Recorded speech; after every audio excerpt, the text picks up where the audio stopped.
വിഷാദത്തിലെ മനോഹാരിത കണ്ടെത്തുവാൻ നമ്മെ പഠിപ്പിക്കുന്ന ഒരു പുസ്തകം. ഒരുപാട് നാൾക്ക് ശേഷം ഞാൻ കേട്ട് പിന്നെ ആഗ്രഹിച്ച് വാങ്ങിച്ച ഒരു പുസ്തകമാണ് നസീഫ് കലയത്തിന്റെ ഖദീജ എന്ന പുസ്തകം.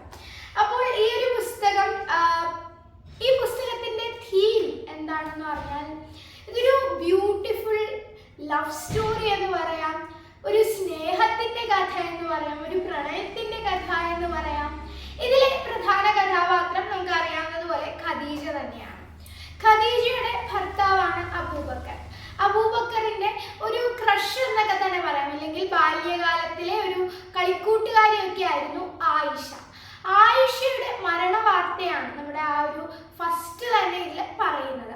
ആയിഷയുടെ മരണ വാർത്ത കേട്ട് വളരെയധികം വിഷാദത്തിൽ ഏർപ്പെടുന്ന അബൂബക്കർ, അത്രയും വിഷമത്തിൽ ഏർപ്പെടുന്ന അബൂബക്കറിനെ ആ വിഷാദത്തിലോട്ട് പോകാതിരിക്കാൻ, ആ വിഷമത്തിൽ നിന്നൊക്കെ തന്നെ കൈപിടിക്കുന്നത് അബൂബക്കറിന്റെ ഭാര്യയായിട്ടുള്ള ഖദീജയാണ്.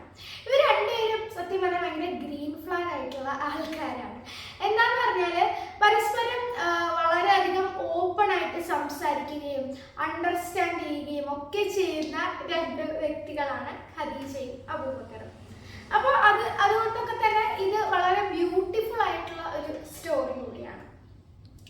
പരസ്പരം അവർക്ക് എന്താ പറയാ, ചെറിയ സൗന്ദര്യ പിണക്കങ്ങളൊക്കെ ഉണ്ടെങ്കിൽ തന്നെ പരസ്പരം സഹായിക്കുകയും, അതുപോലെ തന്നെ ഖദീജയ്ക്ക് എല്ലാത്തിനും അബൂബക്കർ എന്താ പറയുക, ഖദീജയ്ക്ക് തയ്യൽ പഠിക്കണം എന്ന് പറഞ്ഞു, ഖദീജയെ തയ്യലിന് വിട്ടു. അങ്ങനെ സ്ത്രീകളെ വളരെയധികം അടിമപ്പണിയൊക്കെ ചെയ്യിപ്പിക്കുന്ന ഒരു സമൂഹമാണ്. അപ്പം അന്നത്തെ കാലത്തും ഇന്നത്തെ കാലത്തും ഒക്കെ തന്നെ എന്താ പറയുക, സ്ത്രീകളെ ഒരു മൈനോറിറ്റി ആയിട്ട് കാണുകയും അവർക്ക് വേണ്ടത്ര അവസരങ്ങൾ കൊടുക്കാതിരിക്കുകയും ഒക്കെ ചെയ്യുന്നത് പോലെ ഖദീജയുടെ കുഞ്ഞനിയത്തിയായിട്ടുള്ള ആമിന, അവരുടെ വീട്ടിൽ, അവരുടെ ഭർത്താവിൻ്റെ വീട്ടിൽ തന്നെ അവർക്ക് കുറേ ഡൊമസ്റ്റിക് വയലൻസും അതുപോലെ തന്നെ വളരെയധികം ഭർത്താവിൻ്റെ സംശയരോഗവും ഒക്കെ തന്നെ ഉണ്ട്. അപ്പോൾ അങ്ങനെ ആ ഒരു ഇതിൽ നിന്ന് ആമിനയെ രക്ഷപ്പെടുത്താൻ വേണ്ടി ഖദീജയും അബൂബക്കറും എന്താ പറയുക ഒരുമിച്ച് വരുന്നതും ഒക്കെ തന്നെ ഇത് പറയുന്നുണ്ട്.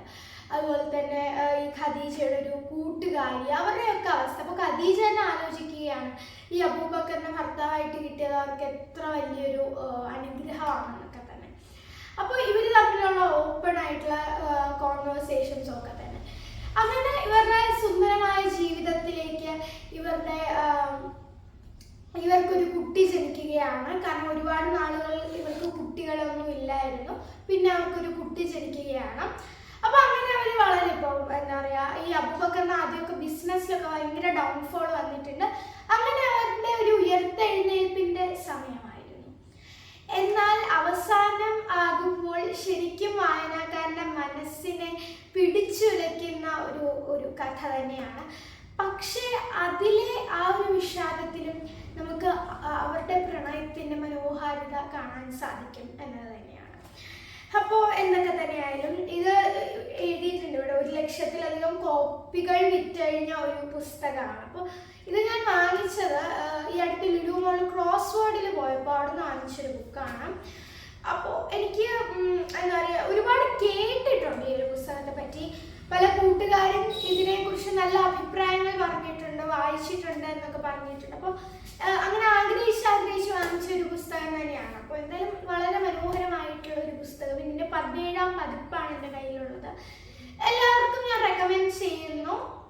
അപ്പോൾ ഇത്രയൊക്കെയാണ് ഇന്നത്തെ റിവ്യൂ. അടുത്ത ദിവസം അടുത്ത റിവ്യൂമായി വീണ്ടും കാണുന്നത് വരെ stay tune. This is me നന്മ സൈനിങ് ഓഫ്. ബൈ.